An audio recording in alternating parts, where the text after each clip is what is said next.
नमस्कार, मैं कुमार हाजिर हूँ फिर एक बार मधुबनी न्यूज़ के यूट्यूब चैनल पर।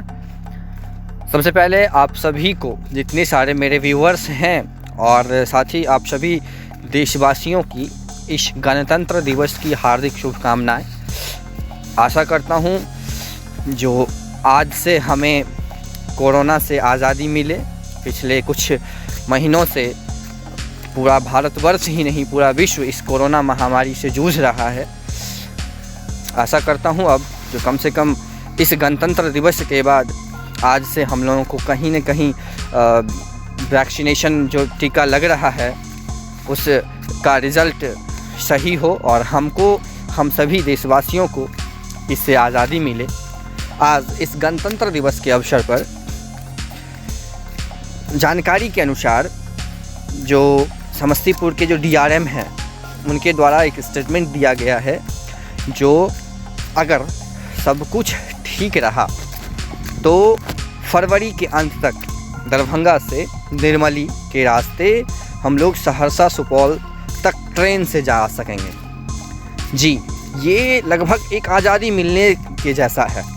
आपको याद होगा पिछली वीडियो में मैंने कहा था जो 1934 में जो भूकंप आई थी, विनाशकारी भूकंप, वो भूकंप कोसी को और मिथिला इस दोनों को दो भाग में विभक्त कर दिया था, बांट दिया था। इसमें अगर माना जाए तो उस विनाशकारी भूकंप के बाद हम लोगों को कोसी के लोगों से और मिथिला के लोगों को जो एक तरह से मिलाप था, एकाकार था, वो नहीं हो पा रहा था।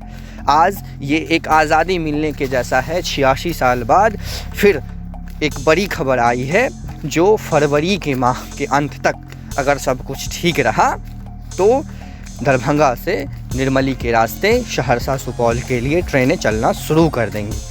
अभी ये क्लियर नहीं है जो संभवतः कौन सा ट्रेन चलेंगी इस रूटों पर, परंतु ये चीज़ क्लियर हो गया है जो इसी माह फरवरी के अंत तक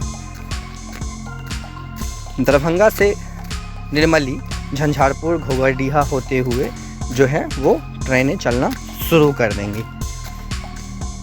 अंग्रेज़ों के शासनकाल में इस इलाका को काफ़ी महत्वपूर्ण माना जाता था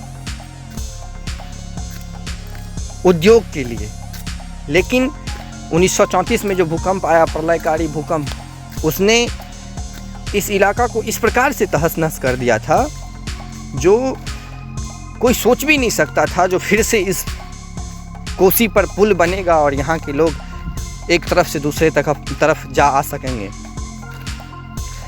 उससे पहले, भूकंप से पहले यहाँ छोटी लाइन की गाड़ियाँ चलती थी और भूकंप के बाद भी दरभंगा से निर्मली तक के लिए छोटी लाइन के लिए गाड़ियाँ चलती थी। छोटी लाइन की जो गाड़ियाँ हुआ करती थी वो चलती थी।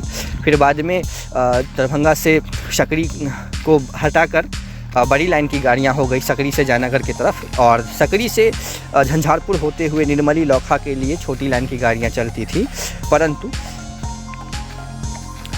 अब इसको बड़ी लाइन में कन्वर्ट किया गया है। झंझारपुर तक तो ट्रेन आ रही है, आगे तमुरिया तक भी सीआरएस निरीक्षण हो चुका है। आप लोगों को ये वीडियो तो आप लोग देखते रहते हैं, पता ही होगा। और आपको बता दें तमुरिया से कुछ आगे तक जो ट्रैक लिंकिंग का काम है वो हुआ है और ब्लास्ट अभी बाकी है देना, उस पर गिट्टी वगैरह, चूँकि चिकना सब में सिर्फ अभी चिकना रेलवे स्टेशन पड़ता है, उस सब जगहों पे सिर्फ अभी नॉर्मली ट्रैक बिछा करके छोड़ा गया है। ब्लास्ट वगैरह या फिर ट्रैक चेंज करना, मेन लाइन बैठाना, ऐसा कोई काम अभी नहीं हुआ है। इस कोसी मिथिला को जोड़ने के लिए 2004 में जो पूर्व प्रधानमंत्री हैं स्वर्गीय अटल बिहारी वाजपेयी जी, उन्होंने इसका नींव रखा था सबसे पहले। और उसके बाद नींव रखने के बाद 2004 के बाद आज ये लगभग 2021 में आकर के ऐसा लग रहा है जो इसी वर्ष हम लोग इस चीज़ से जुड़ जाएंगे और दरभंगा से झंझारपुर होते हुए तमुरिया, घोघरडीहा होते हुए निर्मली तक और निर्मली के उस साइड आसनपुर कोपहा होते हुए सहरसा सुपौल से जुड़ जाएंगे और इसी माह के अंत तक, फरवरी के अंत तक इस पर ट्रेनें गुजरने लगेंगी। जैसे कि आपको पहले भी बताए हैं, जो अभी ये क्लियर नहीं है इस पर कौन सा ट्रेन चलेगा, लेकिन ये तय है जो फरवरी के अंत तक इस पर ट्रेनें चलना शुरू कर देंगी। DRM अशोक माहेश्वरी के अनुसार सहरसा से आने वाले ट्रेन सरायगढ़ जंक्शन होते हुए निर्मली व दरभंगा स्टेशन तक जाएगी। इसके लिए काफ़ी ज़ोर शोर से अभी कार्य चल रहा है और संभवतः इसको जितना जल्दी हो सकेगा वो कर लिया जाएगा। इस रूट पर जो काम चल रहा है उसमें काफ़ी तेज़ी लाई गई है। थोड़ा सा ठंड के कारण अभी दिक्कत आ रहा है, परंतु रूट पे जो चल रहा है काम उसमें काफ़ी तेज़ी लाई गई है और जितना जल्दी हो सकेगा वो इस रूट पर ट्रेनों का परिचालन शुरू कर दिया जाएगा। ऐसा अशोक माहेश्वरी DRM जो समस्तीपुर के हैं उनका कहना है। धन्यवाद। आपको ये वीडियो कैसा लगा हमें ज़रूर कमेंट करके बताएं। आपका दिन मंगलमय हो।